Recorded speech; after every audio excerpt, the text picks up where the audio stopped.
definitely something to read. Here is me plugging someone else's book in my own, but this is the book. This is the one.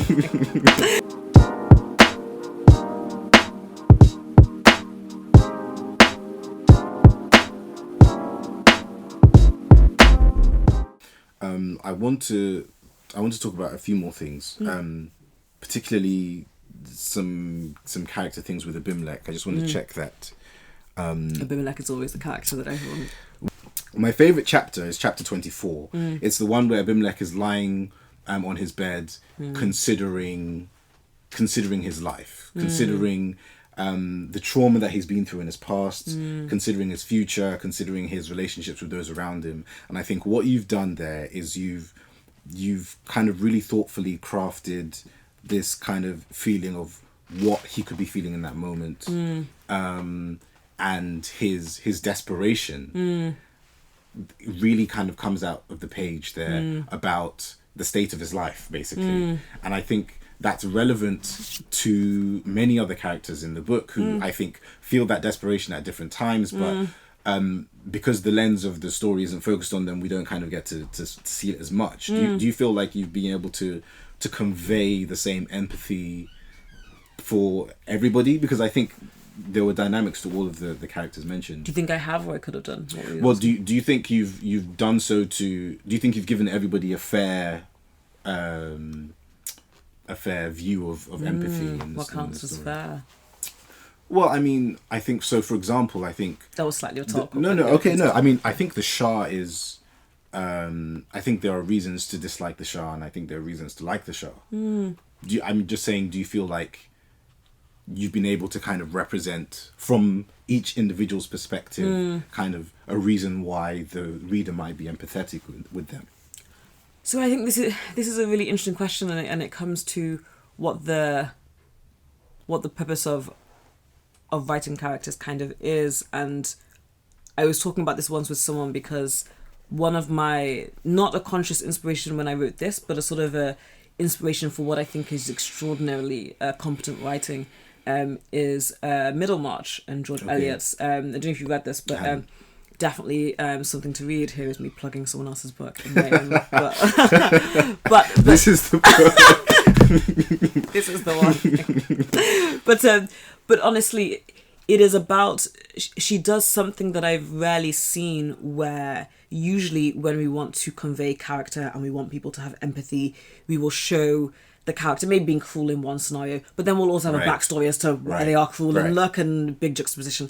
And I kind of didn't want to do that. What she does incredibly well is just give you a sliver of someone's existence. And maybe that contains those multitudes, and maybe it doesn't, and maybe you have the capacity because you can relate to them, or you can relate something of their humanity to someone that you know.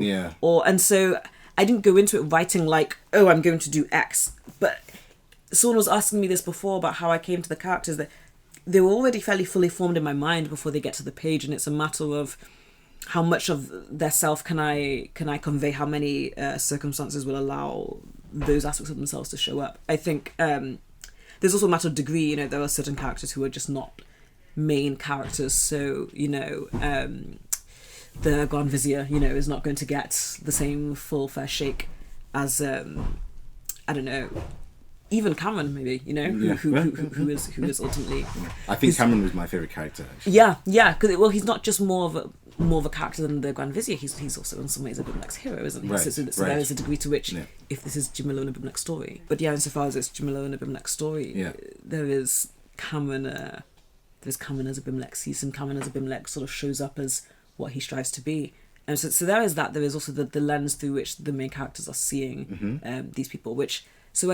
I think there is the capacity to have empathy for them, insofar as there's the capacity to have empathy for anyone. I think, you say Cameron is your favourite character. Cameron on some level is my favourite character. But I think the way in which he's written, you can also think he was just quite a callous and unfair person, And for me, that is the way in which people should exist, right? There should be a way in which you can have empathy for someone, have a likeness, or want to almost associate with them, without agreeing with them or thinking they're necessarily kind, because that is the way people show up, right? So it is important for me to do that. I didn't write Cameron as someone you were meant to have empathy with. I wanted to show a way in which certain narratives that I don't have empathy with, certain narratives that Abimelech by design wouldn't have empathy with, can be irresistible and plausible and compelling, and it can exist in opposition to all you think you know about what human behavior is meant to look like. And and just have that show up. I think.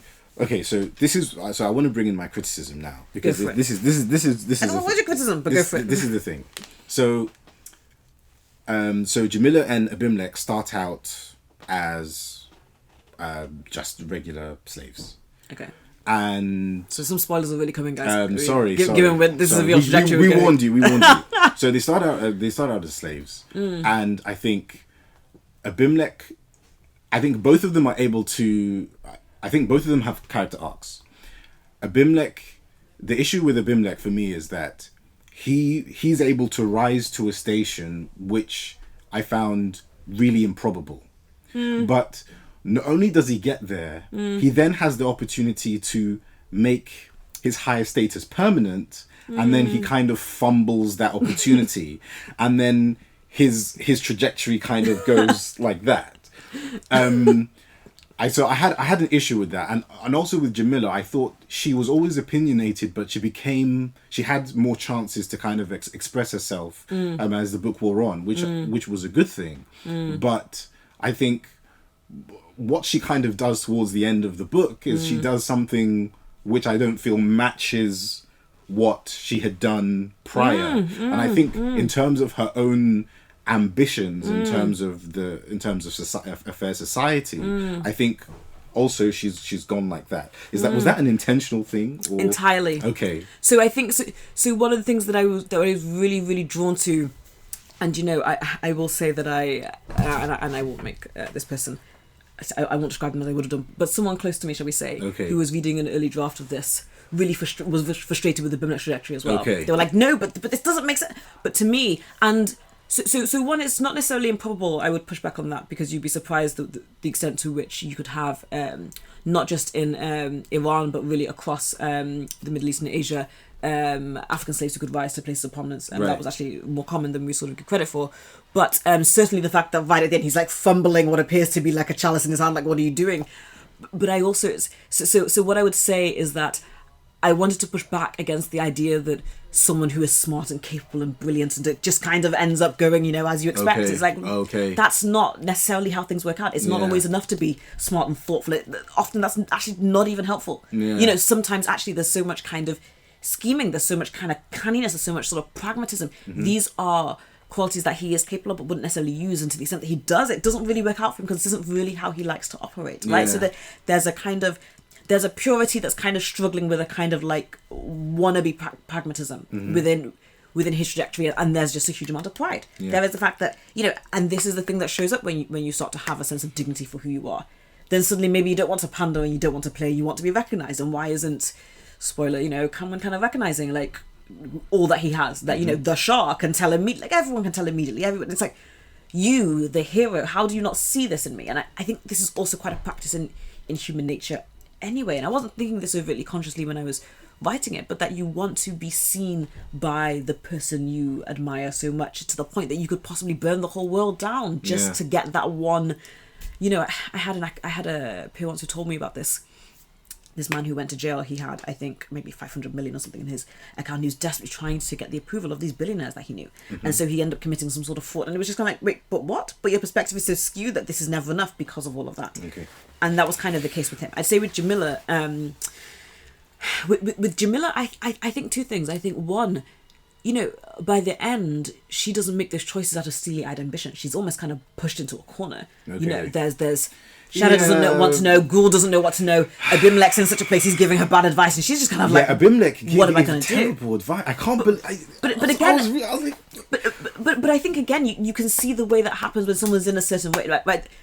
There's evidence that I came across that I was really surprised about, how the way a judge will vote in a case will depend on whether he's had a meal. That's true. And that's people, true. Yeah. People like their worst selves are just gonna whatever, and maybe he doesn't expect that him saying, well, but it was people always betrayed in the end is gonna hit her at the moment when she needs to know should she be locked. You know what I mean? Right.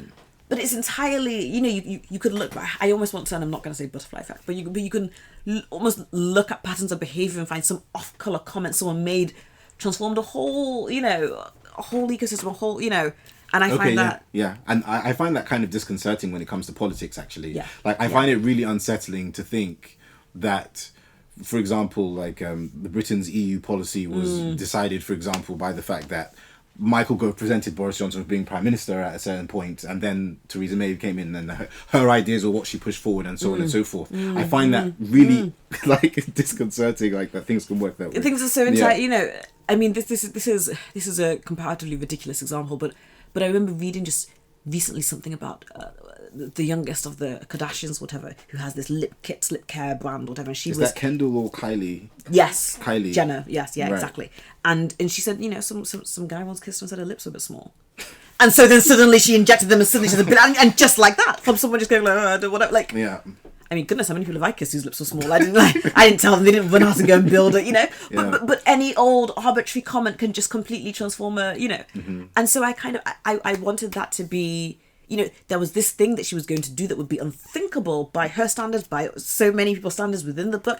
There's also the sense that she didn't really have a sense of what those consequences would be for the people that she said that to. You know what I mean? She was kind of, and all the way through she's kind of battling, well, she's kind of allowing herself the self-deception of not really. Yeah, right. And she's battling repeatedly with Abimelech all the way through, and he's telling her that actually this is going to end up like that. And she's like, well, you know, and again, suddenly she's like, well, do I need to think of self-interest? She's, you know, what happens to Sana, who is just always somehow swimming? You know, there are always those people who just kind of never get into sticky situations, but are kind of always in a kind of miasma of just unethical choices. And so I wanted that to be the carelessness of what an off-color phrase can find you in. You know, yeah, the way you can be your worst self and never truly be intending to be. That's what I was sort of drawn to. There's a point where Jamila and Abimelech are arguing, and she says to him, oh, look, you've been spared such ownership, as in to say, you've been spared the disgrace of being used as a sexual slave. And then he shoots back, you are certain of this? And then that makes her stop. I thought that was a good example of how we don't know what other people are going through, and about how we can assume privilege and about other people and lack of privilege and issues because people hide them. And kind of it's similar to the premise of an essay I wrote about privilege, where I'm arguing that, look, the difference between a privilege and an earned advantage and a responsibility can be really difficult to tell externally, like from afar, because we don't see what else happens. We see the externality. What do you think about that?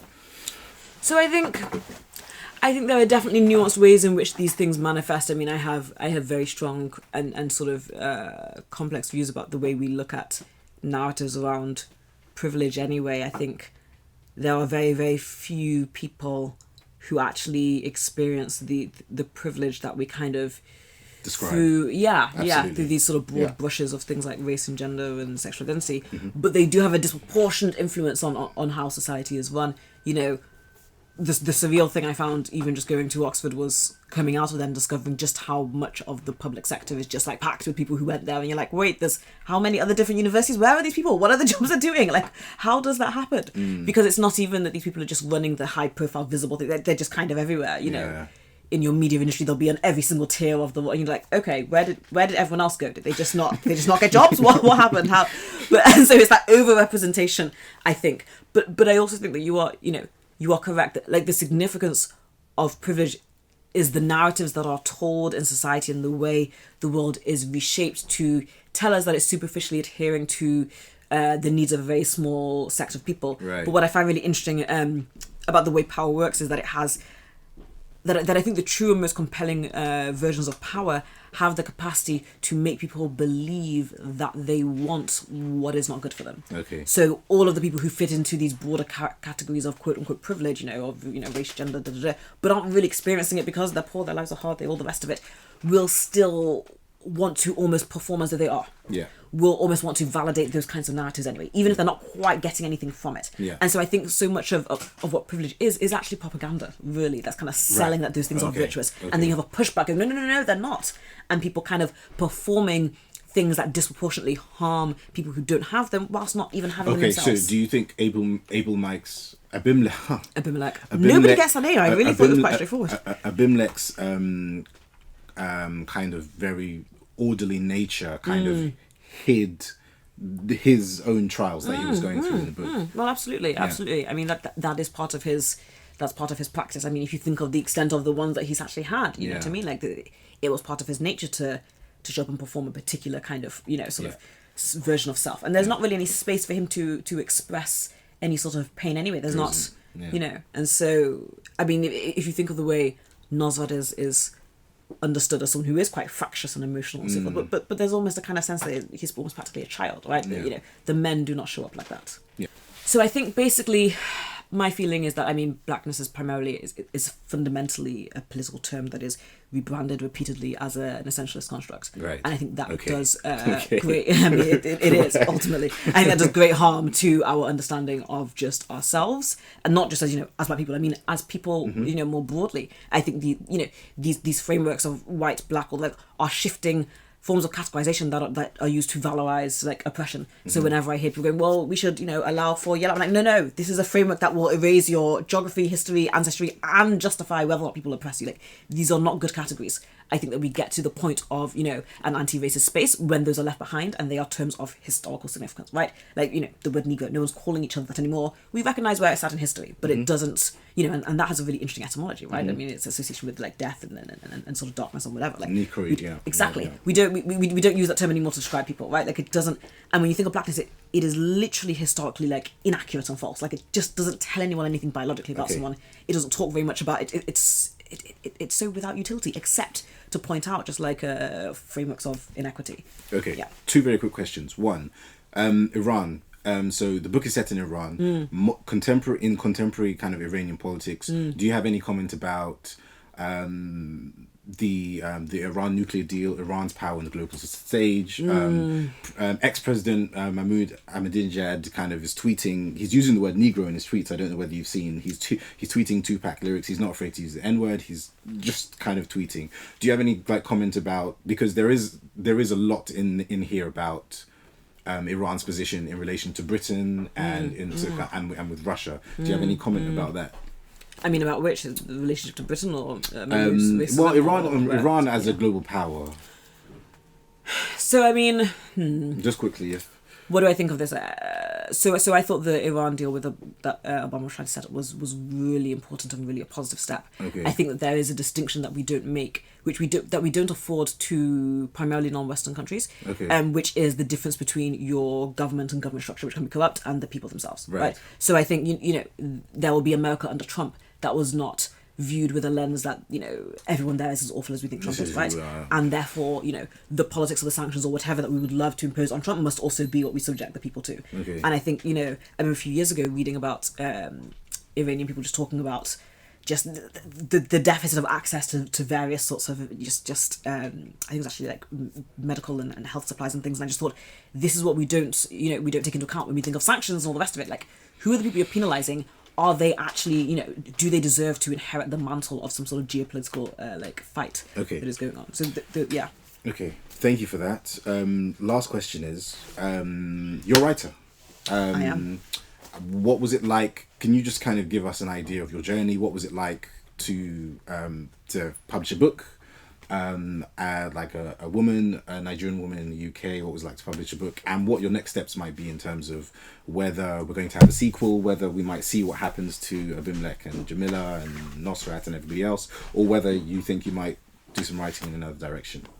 People ask me this actually with regards to sequel quite a bit. So I would say my journey to writing fiction is one of familiarity and deep ignorance, in that I, you know, spent my whole life reading and writing, and it felt so organic that it wasn't a case of I am going to be a writer as much as I'm just going to continue what I'm doing but turn it into a book, right? That led to a real level of ignorance in not knowing what I didn't know, in that I really didn't know how competitive the industry was, how that, you know. So this is the first ever time I tried to write a full-length novel, which apparently in itself is uncommon. People are often writing, you know, a full novel, it's getting, you know, either rejected or they think it's terrible and they start again. Had I known this, I do not know if I would have actually done it myself. Like, it's quite a... Yeah, I went in with the... Yeah, but with a sense of, well, I want to tell the story, I want to, you know... And I kind of... I mean, there are a few interesting things, given that you situate it in these narratives of sort of gender identity and race. So when I was looking for an agent, everyone I reached out to in the UK turn me down. Okay. Basically, a few of them went, great book, but no clue how to market this, so show us your second. Then when I kid you not, so then when I sent it out to the States, everyone I sent to accepted it. Every single person. I was like, wow. Okay, well, this is a very different, you know. It's very different. And actually, my agency is actually in Barcelona, so, end up choosing a different one. There's a story there, but I will tell you that, off camera. And then when it was published, so, it was ended up being, between these two publishing houses, and I worked with Cassava Republic. They publish a lot of African... They do, so BB, to me, is just like the mentor of mentors, honestly. So she, set up this publishing house and she wanted to bring African literature to the mainstream globally. She's, a former Yale fellow. She's got a PhD, I think in something that's both anthropology related, but also sort of critical literary theory. She's just got the most rigorous mind. Like I'm someone, I have a philosophy background, I did a master's in philosophy. I'm doing another master's right now in neuroscience, and the aim is that we'll roll into PhD, most likely blending the two. I couldn't have a better intellectual mentor than Bibi, who is also born and raised in Nigeria. So I have just a very, very particular framework of what it is to be a black woman of a certain age in our society. And I think I'm always looking. We live in a world that is obsessed with youth, but I'm always looking to see who we don't actually age backwards. Do you know what I mean? So I'm looking to see who in front of me can I sort of almost aspire towards or use as a lens to make sense of the world, which is again not unlike what Abimelech did with Cameron, although thankfully BB isn't quite shafting me the way. Okay, well, thank you very much, Victoria. I think you've honoured Jamila by writing this book, and you've given a voice. So I think that's really important. So thank you very much. And thank you everybody for watching. Do you have any final comments? Where can people buy the book? Well, so interestingly, a friend of mine told me they just got it from Shakespeare and Company in Paris. So I think basically you can go to any bookstore anywhere, and if it's not on the shelf, you can just request that they put it there. Okay. So Libraria has some signed copies. Request it at Daunt. I may as well cite this place, given that we're here. Online, if you're getting it online and you want to do something other than go to Amazon, you can request it from, you can order from bookshop.org, which supports independent booksellers. And that's what I'm sort of keen to promote in the international. So. Okay, thank you very much. Thank you. Thanks for having me. Thank you for joining us on the Idea Review. If you've enjoyed this video, please like, share and subscribe. And of course, if you know anyone who'd be interesting to talk to, including yourself, please send us a message.